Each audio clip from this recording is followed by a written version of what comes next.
Which one do we choose?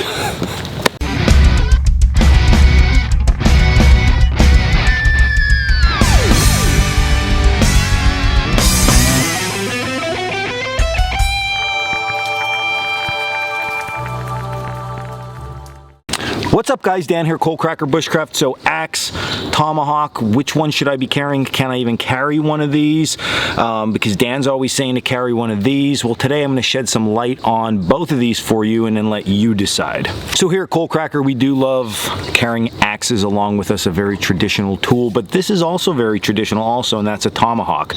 Now, when we look at these two items, they are somewhat interchangeable, but they do have strengths and weaknesses to both, and that's what we're going to break down today. And then what I want you to do, your homework assignment after the video, is to think about, okay, what is going to fit my needs best in my outdoor adventures, and then just go that route. If you're real spontaneous, just buy both and play with them.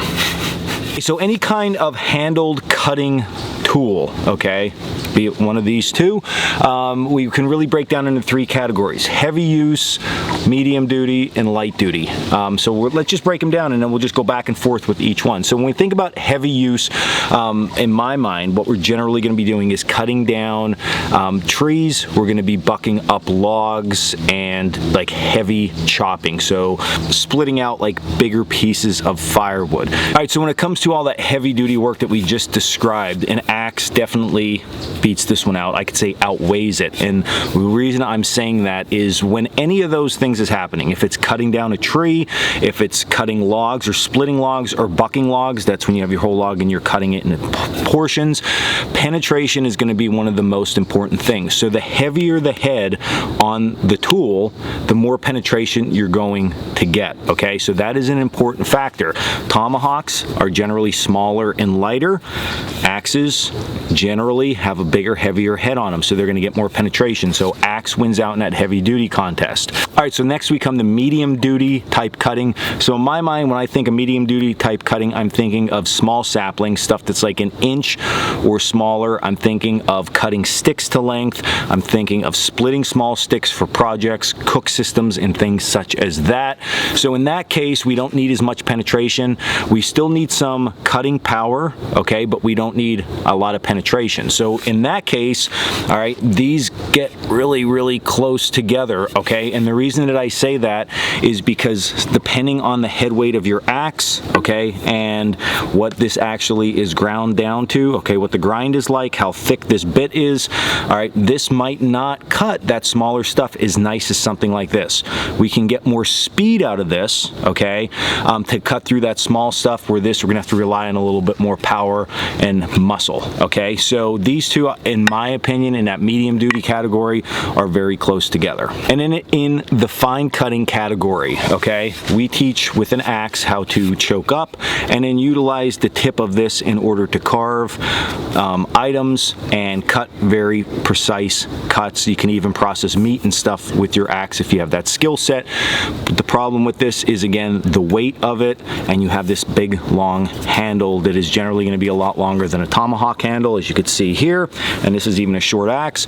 So that is going to be a downfall in that category, where a Tomahawk, on the other hand, has a very thin bit, a lighter head. All right, choking up is going to offer a lot more control, and if this thing is sharp, a lot more cutting control and precision.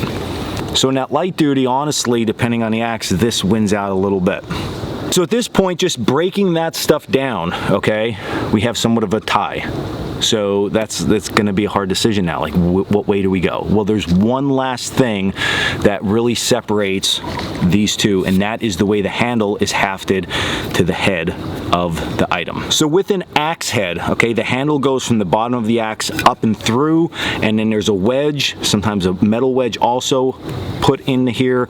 So the handle is what I would say permanently affixed to this, okay? Now, yes, the handle can come off and stuff like that, but But, okay, once it's on here, it's sturdy, it's steady, it isn't going anywhere. A Tomahawk, on the other hand, is totally different. A Tomahawk handle is placed from the top down in, and it's friction held. So with a Tomahawk, you can remove the handle and you are left with just the head. Now, some people love this because they say, well, I can grab the head like this and then I can work with it as a cutting tool. This is super uncomfortable to me. I've tried this a ton of times. This action, it does nothing. It's not like a knife. A knife you would hold this way with the blade edge facing you. This is facing up, so it's just very bizarre. So I totally discredit that. I know you can do it, but for me, I hate it. And then the second thing is, because this is only friction fit, okay, when you're doing any kind of chopping or being a little bit more aggressive with this, generally what happens is it starts to loosen up and you are constantly hammering this back in off a rock or something like that. That constant loosening is a killer when you're out in the field. Like, it is not good. Having something secured in your handle, to me personally, is a total game changer. So that just throws this up and over by light years, okay, when it comes to actually the use of the tool itself. What I found with a lot of Tomahawks, if you do have one and you don't like that it's loosening up, number one, you can hammer that in, okay, to make that a little bit tighter.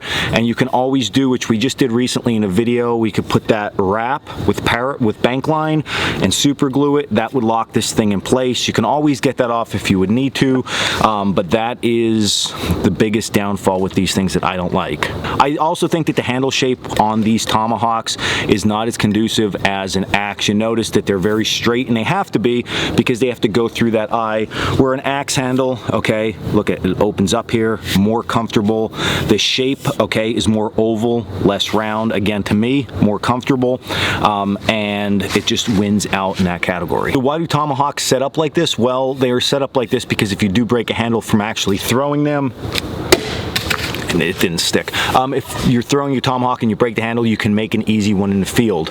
Now, that is a benefit to a Tomahawk. You can make a handle, but you can also make a handle for an axe in the field too. It's not that big of a deal, and it's actually pretty easy to do. It's not going to replace a good wooden handle, but at the end of the day, you can get through. Making a Tomahawk handle is going to be a little bit quicker, a little bit more time consuming, but they can both be done. So there you go, my friends. That is Tomahawks versus axes with Dan. That's what I tell most people when they ask me that question, and it's just about as long and drawn out as that. So lots of good information there, but at the end of the day, you got to make that decision for yourself, what you like, what you're most comfortable with, and what actually gets the job done best for you, and then just go with that and have a good time. At the end of the day, we also want to have fun out here too, so have a good time with all your stuff and stay in the woods. That ending's messed up. You got to go check us out at coalcrackerbushcraft.com and then hit like and subscribe and then stay in the woods.